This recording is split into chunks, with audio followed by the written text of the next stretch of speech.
राहुल गांधी से आज दूसरे दिन पूछताछ हो रही है। इसे लेकर कांग्रेस का गुस्सा है। कांग्रेस आरोप लगा रही है केंद्र सरकार देश के मुद्दों पर डरी हुई है और कांग्रेस की आवाज दबा रही है। देशवासियों, क्रोनोलॉजी समझिए। मोदी सरकार ने बौखलाकर इलेक्शन मैनेजमेंट डिपार्टमेंट यानी ईडी के पीछे छिपकर आपकी सत्यनिष्ठा की आवाज पर हमला बोला है।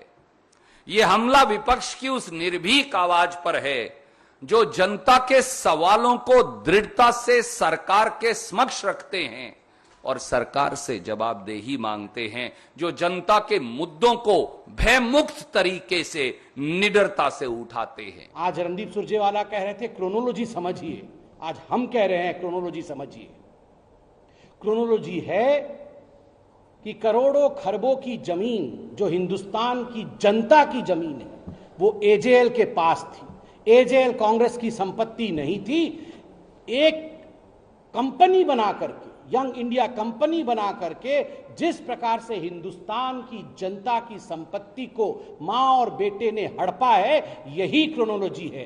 This is the chronology of corruption. And remember, when you have a chronology of corruption, the law of this land will catch up with you today और टुमारो।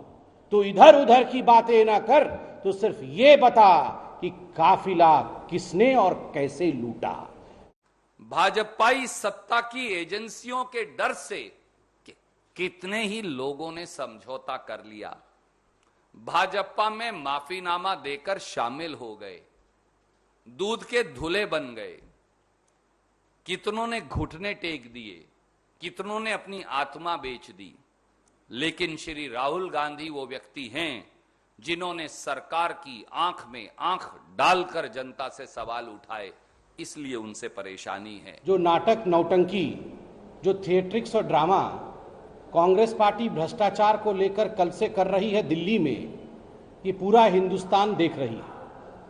आश्चर्य का विषय है कि भ्रष्टाचार भी करेंगे और जब भ्रष्टाचार के विषय में पूछताछ होगी, जब भ्रष्टाचार के विषय में कानूनी कार्यवाही होगी, तो उस पर ड्रामा भी करेंगे और उसमें सड़क भी रोकेंगे, उसमें कहीं ना कहीं कानून से ऊपर अपने आप को मानेंगे। भाजपा के निशाने पर श्री राहुल गांधी और कांग्रेस क्यों है?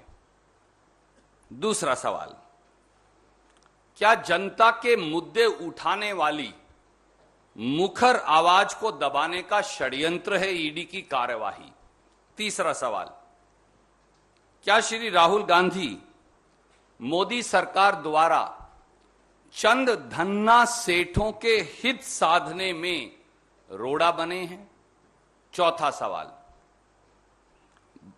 भाजपा सरकार हजारों करोड़ रुपया विज्ञापन पर खर्च कर, 40-50 मंत्री लगाकर, सारे मीडिया पर दबाव डालकर, कल पूरा दिन आपको व्हाट्सएप यूनिवर्सिटी पर मैसेज भेज ये बताकर के ये चलाइए, ये चलाइए, ये चलाइए। केवल एक आवाज श्री राहुल गांधी पर ही इतनी हमलावर क्यों है? यह केस कोई भारतीय जनता पार्टी और कांग्रेस के बीच में नहीं है। यह केस हिंदुस्तान के सर्वोच्च न्यायालय के बोलने के पश्चात you have to face a open trial, यह केस चल रहा है। Such is the entitlement of the Gandhi family. Gandhi परिवार को लगता है कि हम इस देश के प्रथम परिवार हैं, हमारे ऊपर केस हो सकता है, हमें तलब किया जा सकता है, हमें बुलाया जा सकता है। ऐसे कैसे हो सकता है? इस देश में कोई राजा है ना कोई राजकुमार है। इस देश में हर व्यक्ति नागरिक है। ये रोकने का क्या तुझे बताइए आप लोगों को, तो ये समझ के परे कि यहाँ की पुलिस प्रशासन को कितना बड़ा दबाव झेलना पड़ रहा होगा दिल्ली से या गवर्नमेंट से, कोई कल्पना नहीं कर सकता। 15 लोगों को, ये तो कोई आज तक मैंने कभी देखा नहीं।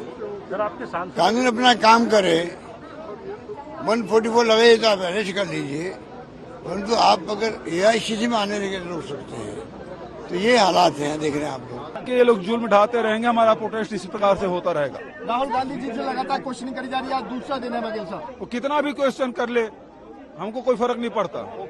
लेकिन लोकतंत्र को इस प्रकार से भारतीय जनता पार्टी केंद्र सरकार ये बता दे 8 साल में एक भी भारतीय जनता पार्टी के नेता खिलाफ कार्रवाई की हो, ईडी, आईटी, सीबीआई, और जो लोग भारतीय जनता पार्टी ज्वाइन कर लिए है ना, तो उसके पहले केस बहुत बड़ा रहता था, और अब जब वो शामिल हो गए तो सारा केस रफा दफा। सत्यमेव जयते, सत्याग्रह होगा और ये लड़ाई जो है गांव-गांव, गली-गली, कूचे-कूचे तक, हर खेत खलिहान और फैक्ट्री तक पहुंचे। राहुल जी को ये जो हरासमेंट किया जा रहा है, आज तक HD सबसे तेज, सबसे ज्यादा।